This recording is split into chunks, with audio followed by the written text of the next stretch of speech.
podcast. My name is Ayanna MacDonald, and I have here with me today Brian Ramirez. He is president of Turning Point USA on UCCS campus, and he recently put out a video about how he felt with Ayanna Pressley's speech comments, as well as we wanted to talk a little bit about how he kind of came to be of the political persuasion he is today.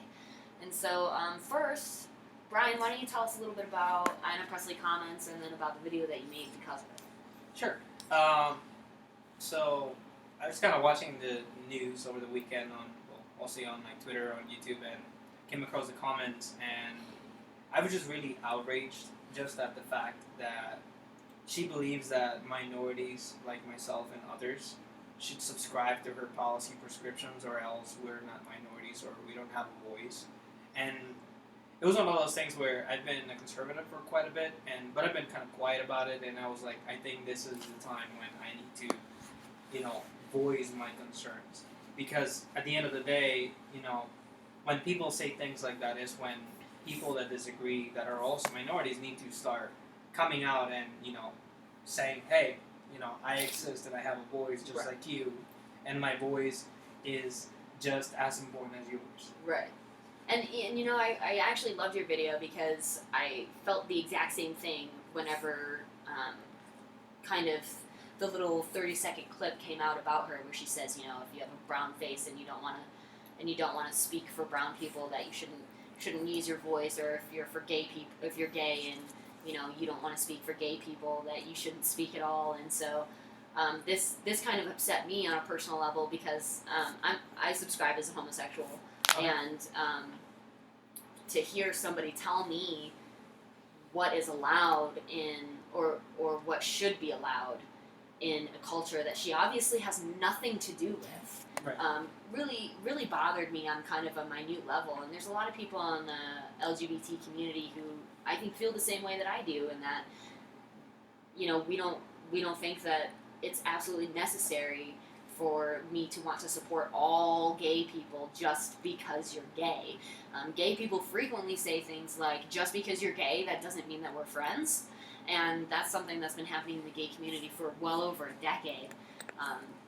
I just find it to be totally abhorrent, and I'm very curious as to how those individuals like yourself who have obviously an external identifier in skin color or in nationality or whatever, like how you guys feel about that. Because, being gay, nobody knows I'm gay unless I'm kissing someone or something, you know what I mean?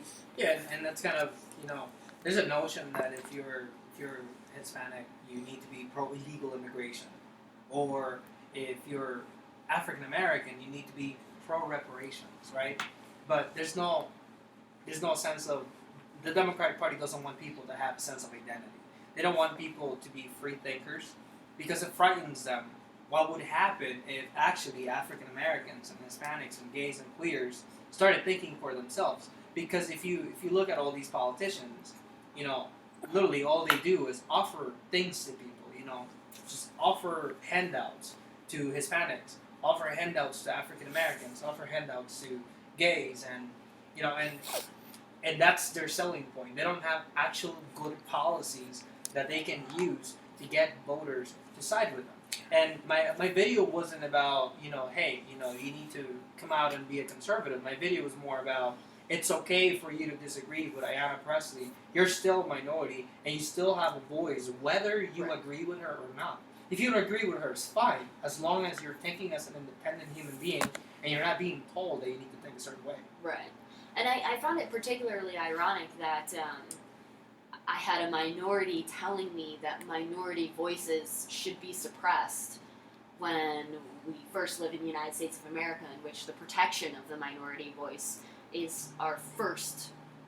That is our very first thing that we decided was important to protect. That's why it's in the First Amendment. We have freedom from and of these things, Right. and I just found it totally off-putting, to be honest. How did you come to kind of this? You said you were conservative for a while. How did you come into being a conservative in the United States? You said you're from Guatemala. Yeah, so I grew up in Guatemala. I was born and raised in Guatemala. When I was about 9 years old, 9 or 11, one of those two, my dad actually, he asked me if I would be okay with coming to the United States illegally because my whole family was here. And at my age, and it's kind of as a brown minority that I am in a foreign country, I told my father, I was like, I am not going to go to the United States illegally. If you want me to come to the United States, I'll go to the United States legally, but I am not going to go illegally. That's interesting. So they had to kind of like start the process and waited a couple of years, and that's after waiting a couple of years, and I finally got a temporary visa to be able to come to the United States until I got my residency, and then I got my residency, and then I had to wait a whole bunch of more years before I was able to become a U.S. citizen. And now that I'm a United States citizen, that's kind of where the video kind of touched me, and I was like, I need to say something, because as a minority that came from another country and went through all the hoops to become a U.S. citizen, you cannot have somebody telling me that my voice is not acceptable because I don't subscribe to her policy prescriptions. Right. And it's not about identity politics. It's about telling other minorities like myself that it is okay to disagree with the Democratic Party, even if you're a minority. Right. Okay. I love that. So that's so interesting to me. 9 or 11, whichever one. You're saying you're saying you don't want to be illegal, and you're saying that you don't want to be kind of this individual that just comes into the United States free of any of the real processing that's required to come to the United States. I think that's super interesting. Why do you think your dad was so... Is illegal immigration like something that's super common in Guatemala? Is that something like, did all of the extended family that you had illegally immigrate here, and then they just kind of became U.S. citizens later on? Like, how did that work out? Yeah, so illegal immigration is very common in Guatemala. A lot of, if you grow up in Guatemala, you hear a lot of those stories of people that have to sell their homes or have to sell their lands in order to come to the United States to look for work, because the governments in Guatemala, they're more focused on serving themselves and helping themselves advance financially than helping the country that they were elected to serve.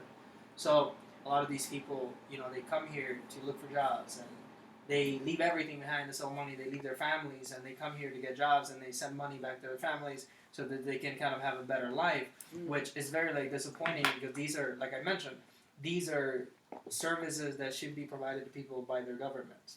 Right. And from my perspective, from what I've seen growing up, it is the responsibility of their governments to provide for their citizens. It is not the responsibility of the United States to provide for citizens of different countries where governments have failed to, do the right thing for their citizens. So how do you think that Guatemala is going to respond to Trump's most recent asylum-seeking policy that he put out, in which you have to first seek asylum from a third country before you come to the United States? Is that going to adversely affect Guatemalans more so than anyone who's from Mexico, or it's gonna affect Guatemalans too? Yes, it might affect Salvadorians or Hondurans a little bit more. Growing up in Guatemala, you see that there are people that from Honduras and El Salvador actually migrate to Guatemala to look for jobs, because Guatemala is still a poor country, but is better off than Honduras and El Salvador. Right. So it's a much better, economy where you can still travel and get jobs.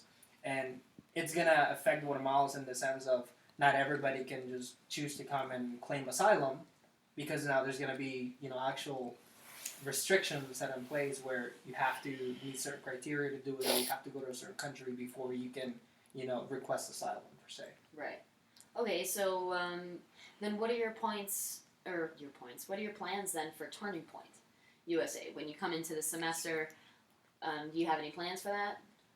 My plan is just to grow the chapter and, to get more students involved with Turning Point for the semester and in general going into the future, so that once I finish school, we can leave a good mark and a good set of people that can continue to grow this chapter and continue to spread conservatism, to college students that otherwise would not be exposed to it.